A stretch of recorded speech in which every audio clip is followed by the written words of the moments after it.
Welcome to the parentsaware.info podcast. I am your host, Marilyn Evans. This is where you are going to find an open and honest dialogue about the health impact pornography is having on children and teens in society today. Let's get started.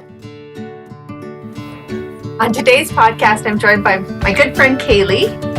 Kayley is a mom of 4 kids. The oldest is 13, and she also works in the schools with special needs kids.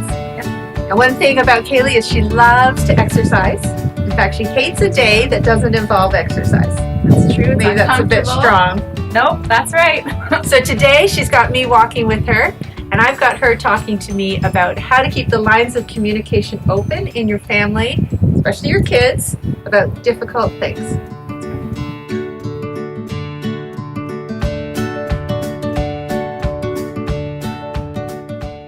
All right, so we had a great walk.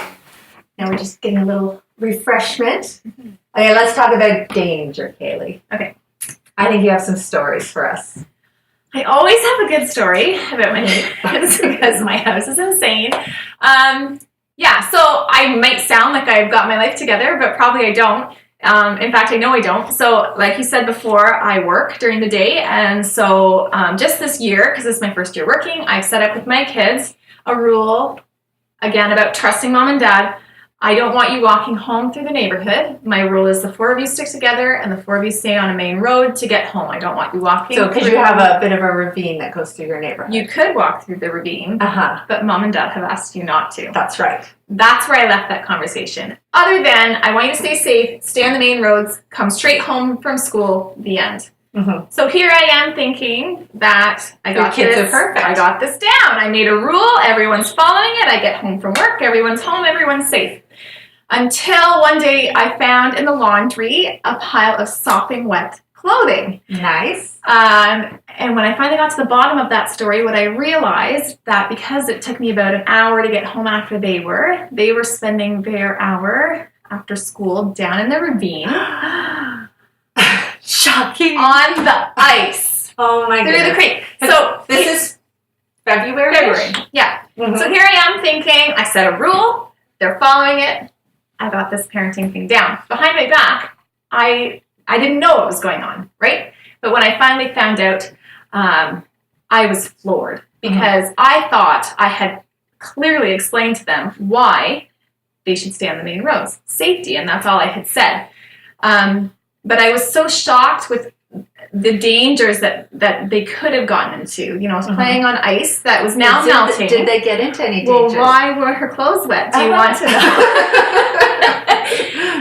know? One of them had fallen through the ice. Oh, no. And had gotten sopping wet, but didn't want me to tell, or didn't want me to find out. So I told all the other kids, if you ever tell mom, I'll never talk to you again. And so a little bit of an extortion going on there. So here I am thinking I have it all together, and behind the scenes I don't, which is the story of, I think, all of our lives. But long story short, what I decided to do, I think more out of frustration and fear for my kids, was like, how could you not have followed my rule? I decided to explain to them pretty explicitly why I didn't, this is why I don't want you going through the ravine. So we talked about ice safety, but we also talked a lot about stranger danger and a lot of the scary stuff that happens with being little kids in a scary world. The topics that I didn't want to discuss with my kids, but I decided in the moment. You're kind of forced to talk about it. Yeah. If you're not going to trust me just to walk home where you're safe, I'm going to explain to you why you shouldn't.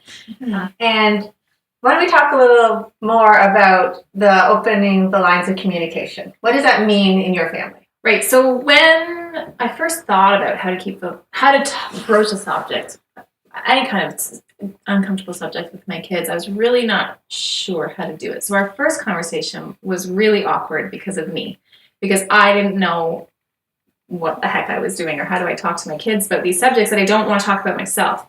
But I had kind of this aha moment when I was trying to discuss it with my kids. All of a sudden I just thought to myself, like, why do I care so much? What is the secret that I'm trying to keep from them? And when I realized that any kind of discussion around sexuality or our bodies or pornography, any kind of those kind of discussions that I thought were difficult, none of that should should be a secret to my kids. And as soon as I figured that out, I figured out how to start talking to them about all of those topics.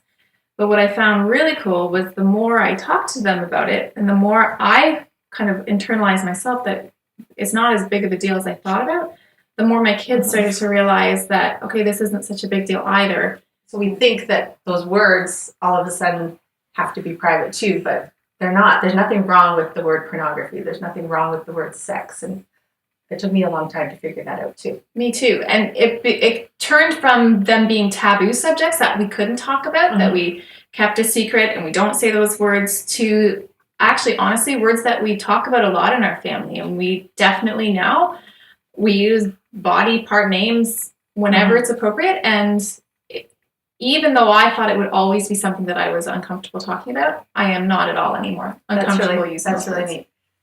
So you have very few screens in your house, I would say, compared to most families with kids that age. Right. But that doesn't mean that you have complete control over those screens.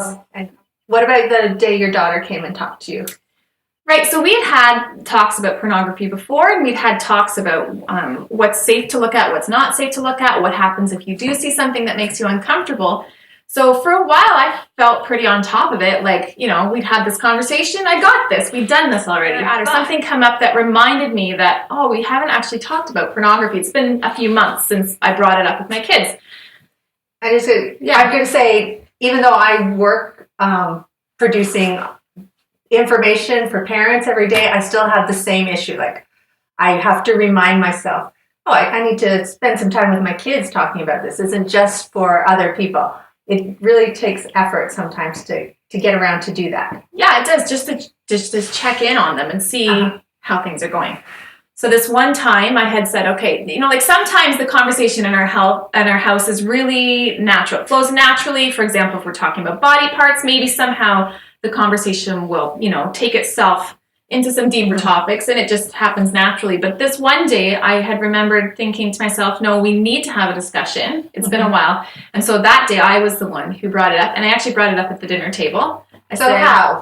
I literally said, okay, kids, we're just going to talk about pornography really quick for a second. And I think I even said, I just want to check in with everybody and make sure that everyone remembers all the things we've already talked about. I want to hear your story, but I also want to know, how did your kids respond to that? Were they like, No, by that time, that's totally normal in our house. That was okay. No one was uncomfortable with the thought of us talking about it. We talked about it lots at that point. Okay. It just had been a while.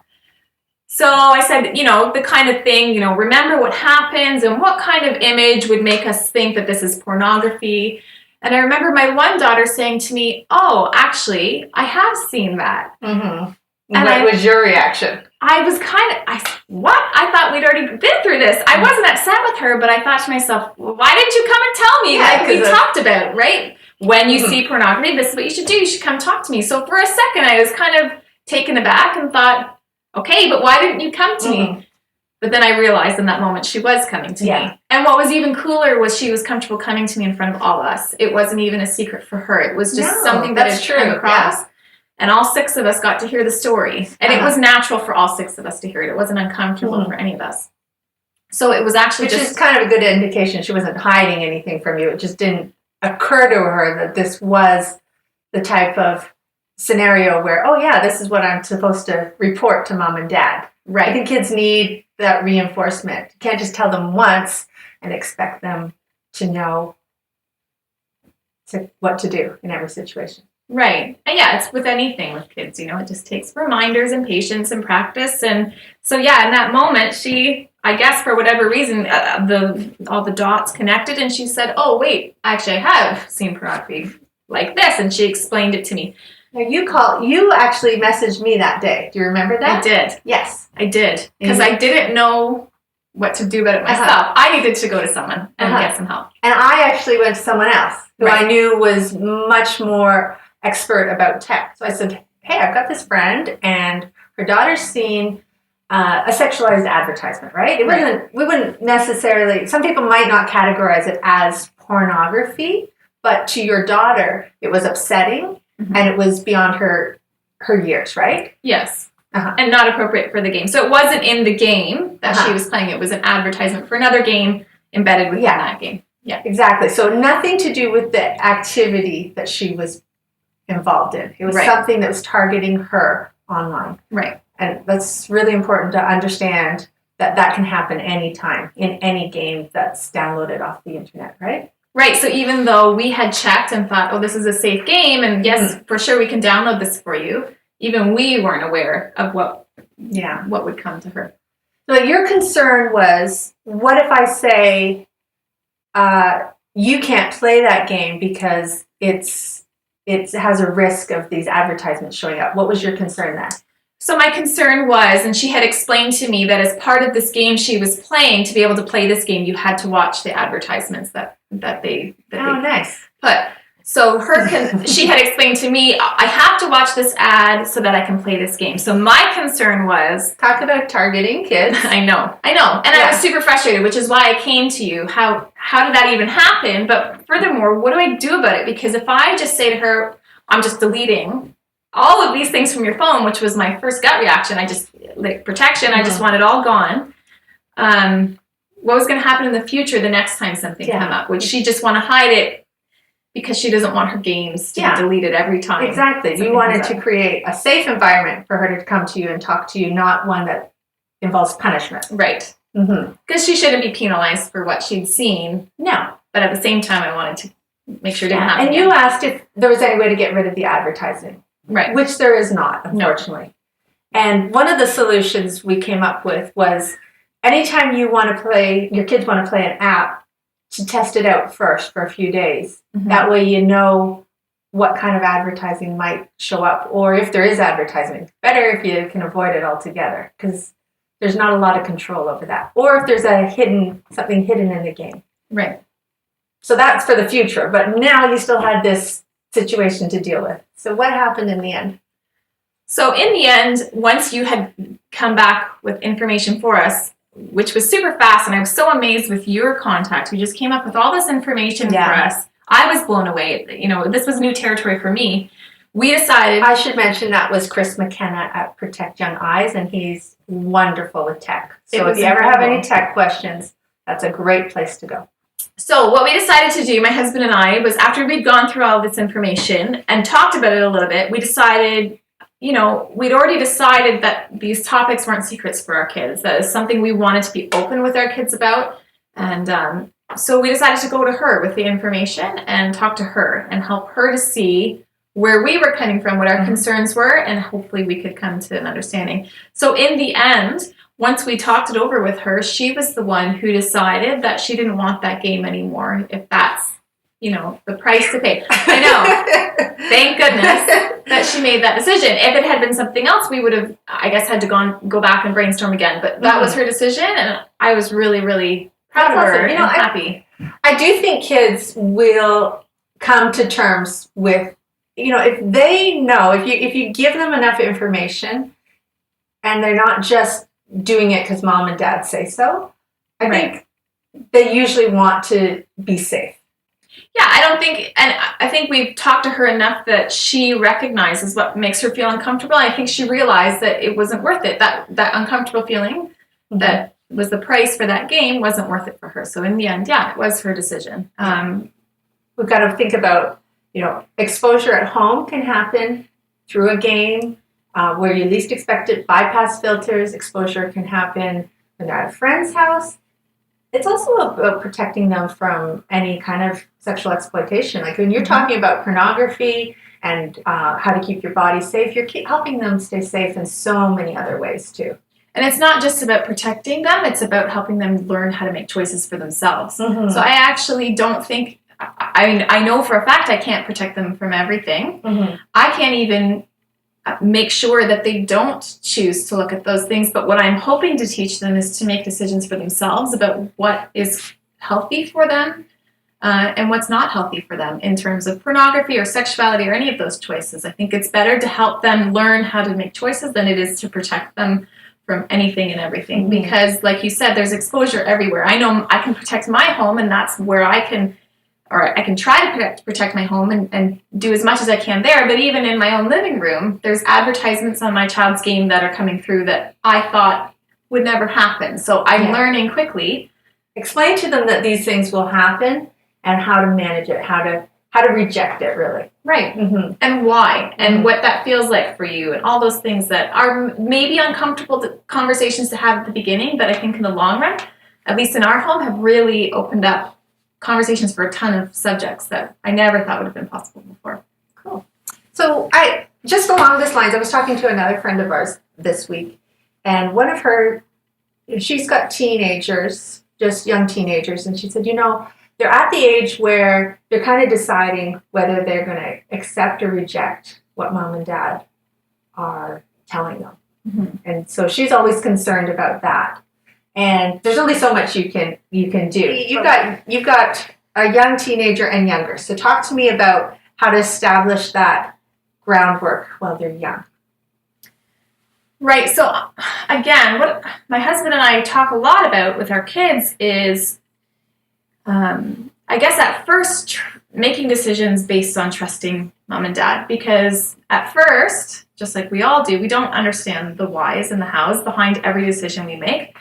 But there's some decisions that I'm asking my kids to make just because that's what I know as an adult is safe for them. And I'm helping to teach them that they can trust mom and dad in the decisions we're making. Then as they get bigger, maybe by trial and error, hopefully not too many errors, they can decide down the road to start making their own decisions. But for now, a lot of the decisions, especially with my younger kids, I'm asking them to trust mom and dad. So for example, you can't have your own device until you're 10. That's a rule in our house. Even if you have the money to buy one, you got to trust mom and dad. That's just, you're not ready to have those screens yet. So there's a lot of different And you might ways. explain why. Yeah, to some extent. But I'm also requiring or asking my kids to trust me. Sometimes I don't want to explain to my 7-year-old exactly why. I don't want her exposed to pornography. I don't want to have to explain all of the details Not to her. the nitty-gritty. Right. Yeah. We're happy to talk about, those words and all of those things, but I don't want to have to explain everything yet. I want them to be able to trust me to begin with. I think we underestimate the importance of, or the power that your own family values has. Like if you are talking to your kids and about these things, they need to know where you stand on them. Like it's not, somebody says this, somebody says that. They're going to go to you and trust you. They're going to have that sense of this is also belongs to me. It's either my parents' values. And yes, when you're teenagers, you sometimes, push those boundaries to push them a little bit and decide some teenagers more than others, but there's still that core value that is so important to have. So I like what you're saying. I'm glad you do. Then I called my mom and I said, could you believe what my kids have done? And she reminded me of a story of when I was a teenager. So growing up, we lived by some train tracks, and one of my favorite pastimes as a teenager. Kayley is my rebellious friend. I was rebellious.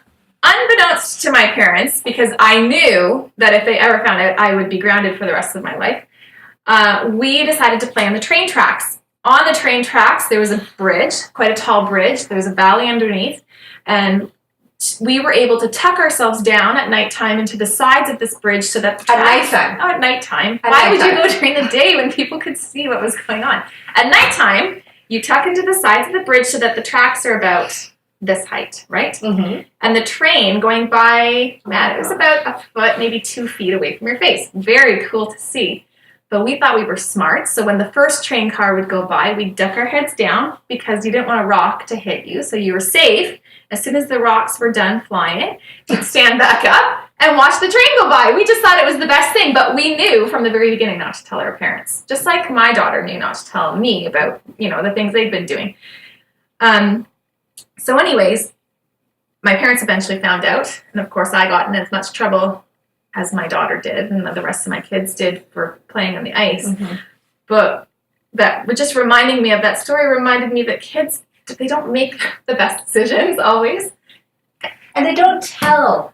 No. Like, we think that if they come across something that makes them feel bad, makes them scared, that they're automatically going to go and tell mom and dad. Of course they will. They're great kids. I love my kids. They're awesome. Yeah, But they're smart. kids don't tell They unless don't. they know how to tell. Yeah, unless they feel comfortable. Mm-hmm. So, yeah, I learned quickly that my kids don't tell me everything. And I hope my kids are learning, too, to trust mom and dad. Sometimes I'm going to make a rule for them that I just want them to follow because I want them to be safe. Thank you very much for joining me today and for making me walk on this beautiful spring day. And I'm so glad that you made it through your train situation. Me too. Me and all That my is friends. very scary. But our kids are exposed to some very scary things. There's a lot of danger out there. And the only, we just need to keep the lines of communication open so that they trust us. They feel that this is a safe place, a place where they can find the answers they need to navigate in this crazy digital world they live in. Mm-hmm. So thank you. Thank you for coming.